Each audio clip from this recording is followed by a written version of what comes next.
Hey everyone, it's Greg at Bell's Backyard. In this video, we're going to go over the first step that you need to do in order to prepare for your fall garden. Now I know it's midsummer, late summer for most of you, and you're thinking it's just too stinking hot and I'm not going to be concerned with it until it starts getting a little bit cooler. Well, now is the time to start this crucial first step. It's a checklist, and that checklist is going to be how to find the right plants, when to plant it, the little techniques that you can use in order to make sure the garden's successful. And we're going to start that checklist right here on Bell's Backyard. Now, right now, it's too smoking hot. Let's go ahead and get inside where there's a little bit more shade.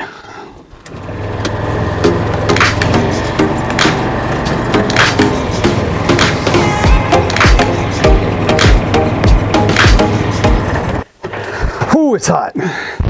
Okay, so first thing we need to do is go over some of the two basic things to set the foundation for our fall garden. Now, the step number 1 and 2 may seem kind of rudimentary to a lot of you that are out there, but there's a lot that just don't know. For your beginning gardeners or your gardeners that have just started but had a few successes and a few wins, this is going to be it. These first 2 steps you got to get done. Number 1 is find the growing zone that you're in. Now, the easiest way to do that is to type in USDA plant hardiness zone, and that's going to come up with a web page that looks something like this. There you can put in your address, and it's going to come up with which zone you have. Take that, write it down. It's going to be critical here in just a few minutes. Secondly, we want to find out our first frost date. The first frost date is a guess, kind of a gauge of when it's going to be, obviously, your first frost. Everything is going to be based off of that from here forward. So what we want to do is go to the Farmer's Almanac, is the one that I use the most, and type in when is my first frost date. It's going to come up with something that looks like this. You can type in your address, and it's going to tell you when your average first frost date is. For this particular instance, it's going to be November 28th.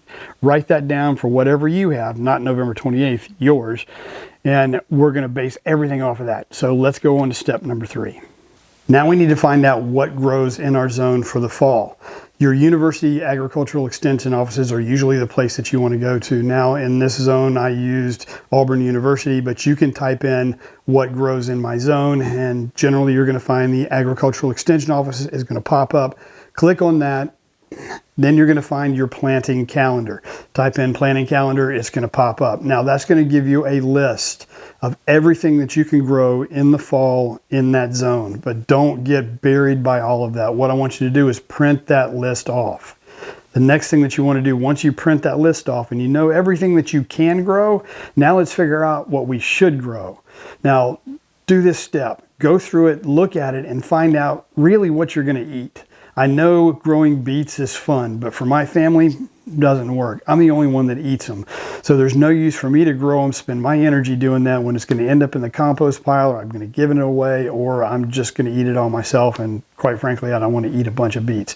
So select exactly what type of plant that you want to grow. Okay, step number 5 is going to be getting specific.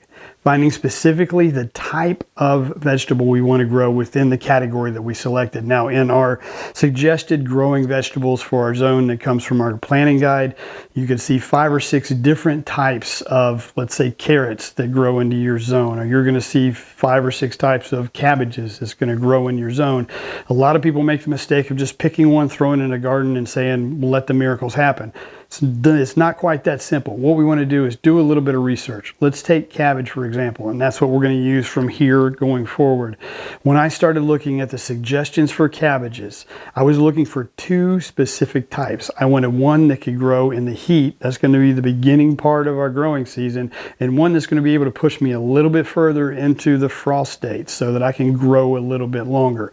That means I'm going to have 2 specific types that I've selected that's going to be able to grow in the heat, and one that's going to grow in the cold. Now, I picked a round Dutch for its heat growing quality for my cabbage, and I also picked an Amera, which is a hybrid red cabbage that grows really well after they can survive the first or second frost. So that gives me a longer growing window. So select those 2. Now let's go into when we're going to plant it, and then this is going to make you successful. Okay, grab your calendars, and let's write down that first frost date, because this is going to be, it's not a trick, it's a process and part of your checklist that's going to make your growing season successful.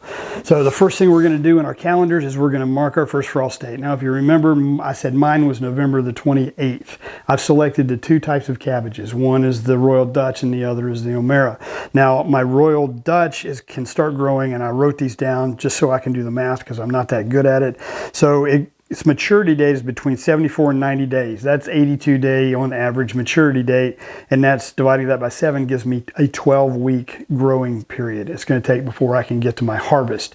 Now, here's what I want to do. Because of the heat, I'm going to take that frost date and I'm going to back it up 12 weeks. Now, theoretically, I should plant right on that date, and then on average, it's going to grow out and everything's going to be perfect. One thing we can't control is going to be when that first frost happens.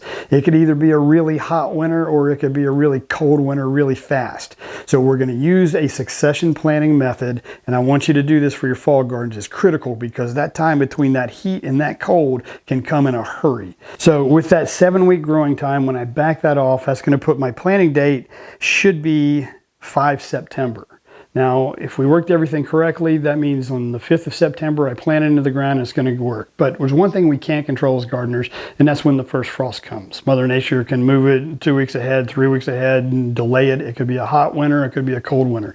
That's the reason why we're going to do a succession planting method. So when I take that date that I want to have, which is 5 September, I'm going to back that off 2 weeks. So I'm going to have my first planting is actually going to go in for my cabbages on 22 August, 2 weeks prior to that date. So now I have the 22 August, then another 2 weeks from that is going to be 5 September, and then another 2 weeks after that is going to give me 19 September. So if you see what I've done, I've taken 2 weeks before and 2 weeks after that growing maturity date, and I've kind of hedged my bets a little bit on what Mother Nature is going to throw at us. Now, we talked about the second one, the O'Mara that's coming in. It is a cold hardy. It's a cold hardy cabbage, so that means I think it can survive a little bit longer. It doesn't grow well in the heat, so I am going to push that planting date 2 weeks after the suggested time. So that means that my first planting date is going to go in at 19th of September, and then I'm going to add every 2 weeks to go to my planting. So I'm going to plant a third of it on the planting date, a third of it, and then a third of it.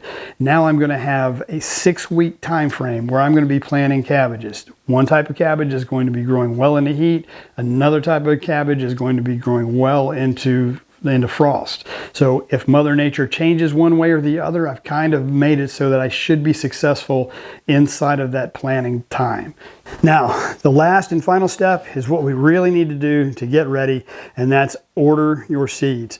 Now, you can find them online. You can go to your local garden centers and try to find them. If you want to do a social media search and look for heirloom seeds in your market, you're usually going to find those, and that way you've got a good quality organic heirloom seed that you can plant. But make sure that you collect those seeds, because a lot of times if you're going to growers and you're going to a specific variety, they may sell out by the time fall planting season actually starts. Get those into your hand. Now, here is a tip. If you're going to go to your local garden center, let's say that you've missed it. You've missed your time to plant your seeds and you're about 3-4 weeks behind. Your local garden centers only bring in what grows. So if you are behind and you don't want to start from seed, go to the garden center, talk to your growers and say, do you have any seedlings of whatever particular type this is? That's going to give you a 3 or 4 week ahead of time, or it's going to give you a 3 or 4 week buffer to be able to get it into the ground prior to that first frost coming. This is number 1 of a 7-part series on prepping for your fall garden. If you liked what you saw, please click on the subscribe button and give me a thumbs up. The next video that we're going to be doing is going to be step number 2, and that's going to be where to plant. We are going to be using a photographer's free app that's going to show you exactly where you can plant in your fall garden and determine where it's going to get the sun during the fall season. Guys, I'm Greg from Bell's Backyard. I hope this was helpful. We'll see you on the next video.